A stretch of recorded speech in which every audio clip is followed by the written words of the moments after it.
kemarin kan Bapak nobar. Hah? Kemarin kan nobar timnas Pak, tapi kan sayangnya gagal Nonton bareng.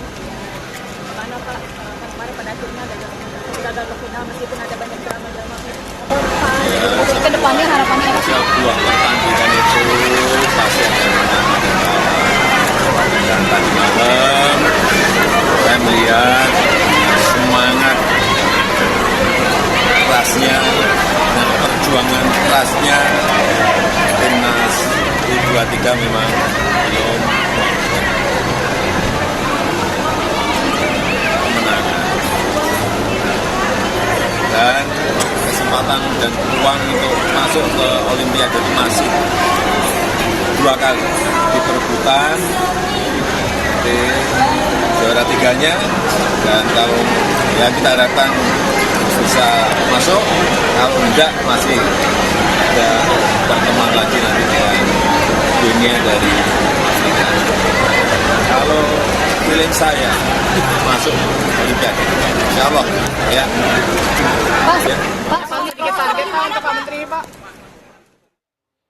Presiden Jokowi begitu yakin timnas U23 kebanggaan kita bisa menembus dan juga bisa berlaga di Olimpiade 2024. Sama dong seharusnya sama kita, para supporter, para pecinta timnas yang akan selalu memberikan dukungan. Nah, kita punya narasumber satu lagi yang akan juga bercerita mengenai timnas U23, punya pandangan tersendiri karena yang satu ini adalah merupakan mantan pemain dan juga pernah memperkuat timnas. Dulu saya nonton narasumber yang satu ini main di Arema, di Persib, di Kukar, kemudian juga di PSM Makassar, dan juga melihat bagaimana sosok yang satu ini memperkuat barisan pertahanan yang ada di tim nasional kita. Sekarang sepertinya sudah fokusnya berubah, konsen mau jadi pelatih katanya. Ada Bang Zulkifli Syukur. Assalamualaikum warahmatullahi wabarakatuh. Bang Zul, selamat malam. Gimana kabar?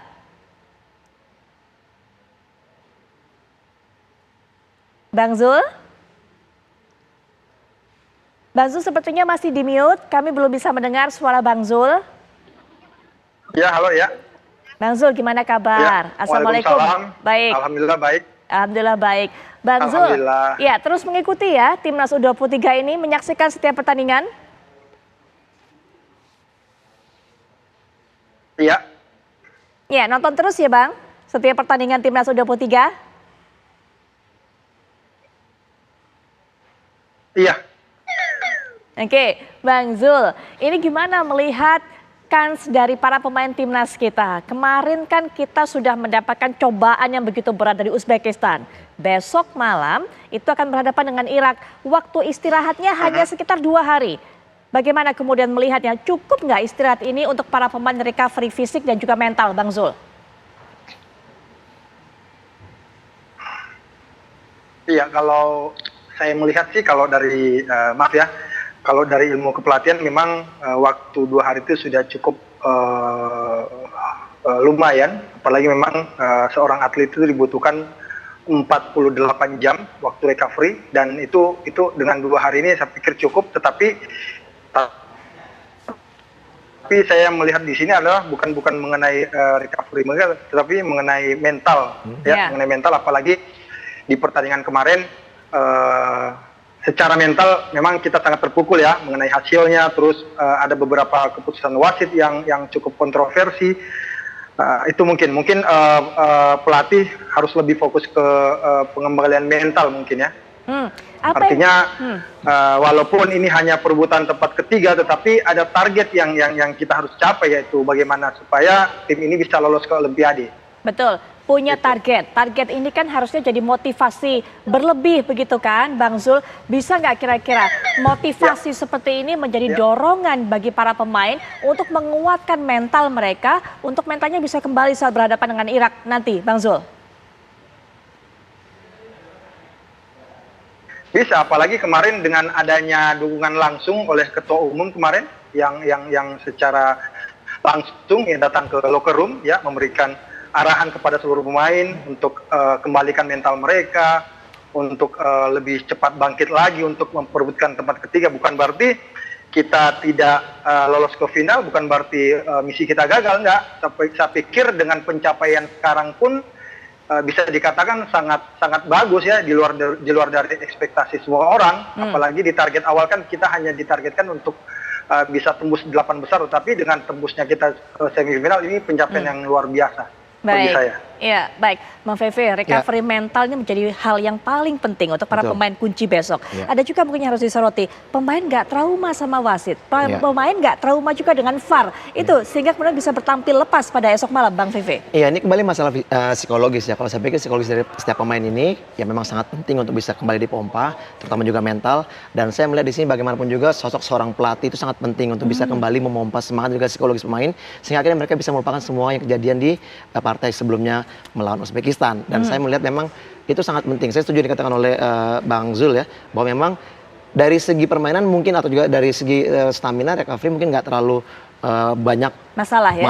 tapi emang masalah mental yang Mentalnya. paling penting karena harusnya dilupakan. Memang perebutan juara satu tuh final itu ada memperebutkan trofi, Ya. tapi ini layaknya final juga sebenarnya. Oke. Karena kita emang harus mendapatkan tiket berangkat ke Olimpiade dan Betul. anggaplah ini sebagai partai final yang memang harus kita dapatkan dan itu saya yakin sebagai seorang pelatih Sintayong juga bisa memompa pemain untuk psikologisnya kembali lebih baik dan juga mentalnya bisa siap untuk tampil mati-matian nantinya. Baik, laga perebutan tempat ketiga tapi berasanya kayak final. Itu Iya. esok malam, Iya. Bang Hadimen. Tapi Iya. ini kan skenarionya banyak. Iya. Ada 2 skenario tersisa kalau kita mau main di Olimpiade. Iya. Satu, kemudian besok harus menang lawan Irak. Iya. Kemudian berikutnya lawan Guinea. Iya. Mungkin masyarakat juga butuh informasi. Kenapa kok Guinea yang terpilihnya dilawan pada saat nanti pertandingan playoff untuk menentukan tiket berikutnya? Jatah Asia untuk bisa tiba di Olimpiade itu ada 3,5 tiket. Setengah ini adalah duel kita melawan peringkat keempat dari zona Afrika dalam playoff antar konfederasi. Guinea itu adalah peringkat keempat di Afrika. Mereka dalam semifinal di zona Afrika itu kalah melawan Mesir. Kemudian dalam playoff di zona Afrika versus Mali, Guinea juga kalah. Oke. Itu sebabnya Guinea menjadi lawan kita. Kalau kita kalah lawan Irak nih. Ya. Dan duel ini juga penting. Ini duel terakhir memperebutkan tiket ke-16 ke Olimpiade Paris nantinya. Dan itu akan berlangsung tanggal 9 Mei. Oke.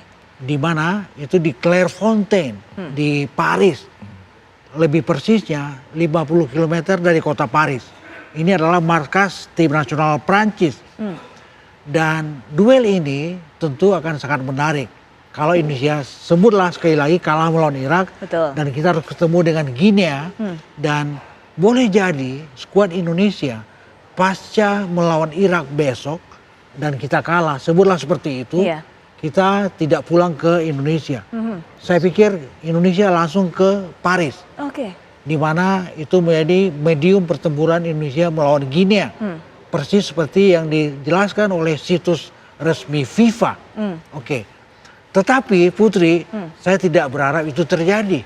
Betul. Kita tiba di Paris besok Iya. ketika kita bisa mengalahkan Irak. Harapan kita. Amin. Amin, amin. Harapan kita itu. Tapi kita hanya berhitung karena Ya. memang segala macam kemungkinan terjadi. Yap. Kalau ternyata kalah dari Irak, Yap. harus kemudian bertanding lagi untuk bisa mendapatkan tiket menuju Paris. Ya. Artinya perjuangan atau juga perjalanan semakin panjang. Panjang, Ya kan? luar biasa ini. Nah, lama nggak ketemu keluarga. Iya. Ini skuad Indonesia Under 23, mereka pelatnas Baik, TC di Dubai, Dubai. 1 baik. April. Ya. Mungkin tahan sampai di situ Bang Hadiman. Kita akan bahas, kita akan Ya. soroti mengenai betapa lamanya perjuangan dari Timnas U23, tapi tentunya setelah jeda berikut ini kami sudah kembali.